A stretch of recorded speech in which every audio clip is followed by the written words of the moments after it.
All right, shalom. Um, just wanted to do a quick little lesson called "Why Do We Use Herbs?"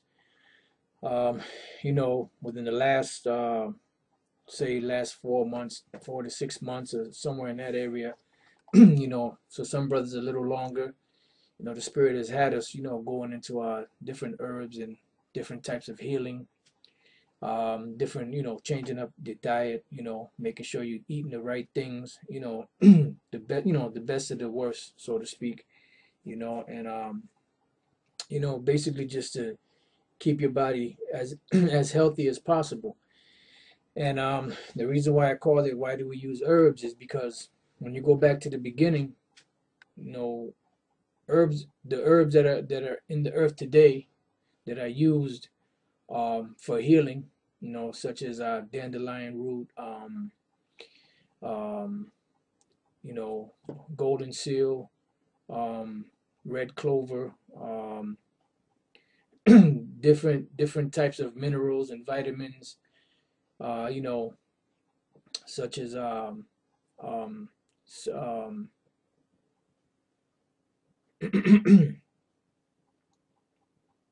you have like vitamin E, chlorella, spirulina, different minerals and vitamins and herbs that we use today, for healing, because you have black walnut, and other different types of herbs out there that are for healing. And the reason why we have to use those today is just for that reason, for healing. Why? Because our bodies are broken down. But from the beginning, when the Most High first created Adam, and the Adamites, in the beginning, it wasn't so. So we're gonna go through a few scriptures just to show you that, show you the reason why we have to use these herbs today, because our bodies are breaking down. Uh, Going back to the curse that was put upon Adam, and based on this Frankenstein Esau, these bankers, these international bankers, the so-called white men, how they have put together these genetically manipulated organisms, or genetically modified organisms, GMOs, and um, the different corruption that he has put in the food, and the pollution that he's put in the air, and all these things are basically breaking down your immune system, which is already weak because it doesn't have the essential minerals, vitamins, and nutrients that it needs to heal itself, because the body heals itself if you feed it the right things. So we're going to start here in the book of Genesis, the first chapter, in the 11th verse. It says, "And the power said, Let the earth bring forth grass, the herb yielding seed, and the fruit tree yielding fruit after his kind, whose seed is in itself upon the earth. And it was so. And the earth brought forth grass, and the herb yielding seed after his kind, and the tree yielding fruit, whose seed was in itself after his kind. And the power saw that it was good. And the evening and the morning were the third day." Now it's telling you that it brought grass and the herb yielding seed, because the fruit that you have today is supposed to have seeds in it, or fruit in general is supposed to have seeds in it. Your vegetables and all that, majority of all that stuff has, well, they all have seeds in it, but today, this devil, this Frankenstein, he's taking all the seeds out of it.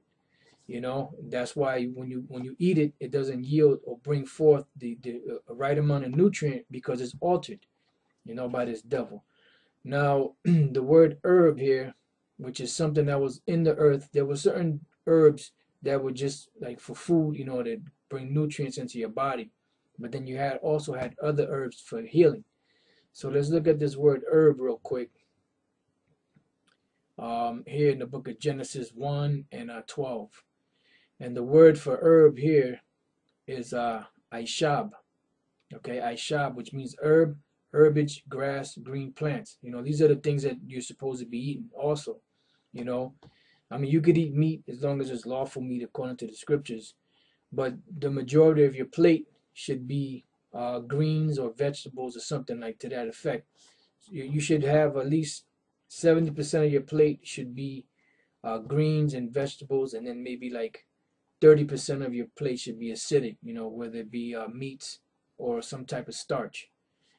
Preferably whatever starch it be, sweet potatoes or brown rice or something like that, that's not, that white rice and stuff, you know, that other crap. So there's herbage, grass, green plants, green herbs, full grown, and in seed, herbs for the food of man, from the same stock or perhaps herba. So basically, it's these herbs are for the food of man. You know. Now you had certain herbs, which is the same Hebrew word is used for both. You had certain herbs that were for healing, and certain herbs that were for fruit or for food. And in the beginning, that's how what it was supposed to be. They were supposed to be for food. All right. So now let's go from there and let's jump down to the 26th verse.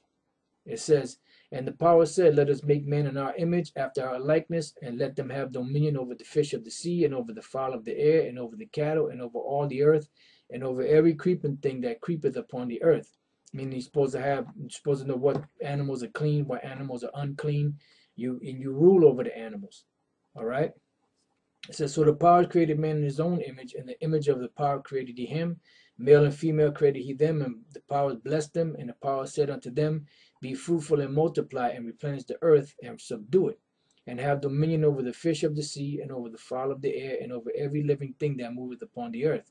And the power said, Behold, I have given you every herb bearing seed which is upon the face of all the earth, and every tree in the which is the fruit of a tree yielding seed. To you it shall be for meat." So all those fruits and vegetables that you see out there, and certain plants, you know, you could eat. You know, like the instance of Ezra, when the prophet Ezra was fasting. What did the Lord tell him to do after a certain period of time? He told him to eat the flowers of the grass. You know, because there's certain flowers out there that are edible, that are good nutrients that'll keep you going. All right. You know, it says, "And to every beast of the earth, and to every fowl of the air, and to everything that creepeth upon the earth wherein there is life, I have given every herb for meat." And it was so. So even the animals, like cows and all that, they're supposed to eat grass.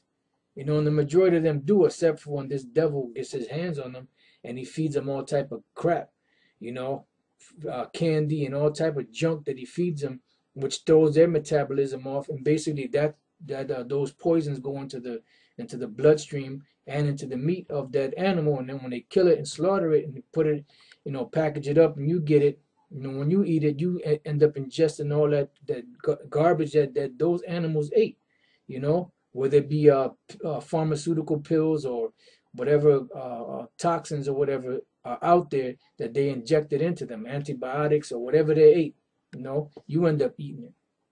But they're really supposed to, as you see, they're supposed to eat the herbs and the grass. You know, that's what those animals are supposed to eat. It says, "And the power saw everything that he had made, and behold, it was very good. And the evening and the morning was the sixth day." All right, so now what we're going to do is jump from here to the book of Genesis, same book, Genesis chapter 9. And start the first verse. The point is in verse 3. Genesis 9:1. "And the power blessed Noah and his sons." This is after the flood, you know, when the Most High caused the waters to reside from off the earth. It says, "And said unto them, Be fruitful and multiply, and replenish the earth, and the fear of you and the dread of you shall be upon every beast of the earth." Same thing that the Most High told, or that the angels were speaking among themselves, dealing with man. "And upon every fowl of the air, upon all that moveth upon the earth, and upon all the fishes of the sea, into your hand are they delivered. Every moving thing that liveth shall be meat for you. Even as a green herb have I given you all things." So basically, we're supposed to eat meat, but you're supposed to eat it in balance. You know, you're supposed to know the right balance to eat. You know, in your portion, like I said, 70% of your food or plate should be alkaline, which is your greens, your vegetables, and stuff like that. And 30% should be acidic, which is your meats and your starches. You know, but the majority of your plate should be greens and vegetables. All right. And then, you know, you should also eat your fruits too. All right. So it says, "Every moving thing that liveth shall be meat for you, even as a green herb have I given you all things." So basically, from the beginning, you know, when you ate the herbs and stuff, that was just something that was for food. All right. But there were certain other herbs that were for healing. All right. So now let's jump from there to the book of Ezekiel, chapter 4, verse 9. And let's show you, you know, what in process of time, what happened, you know, because, you know, we're going to jump back to Adam, but I just want to get you up to speed onto why We eat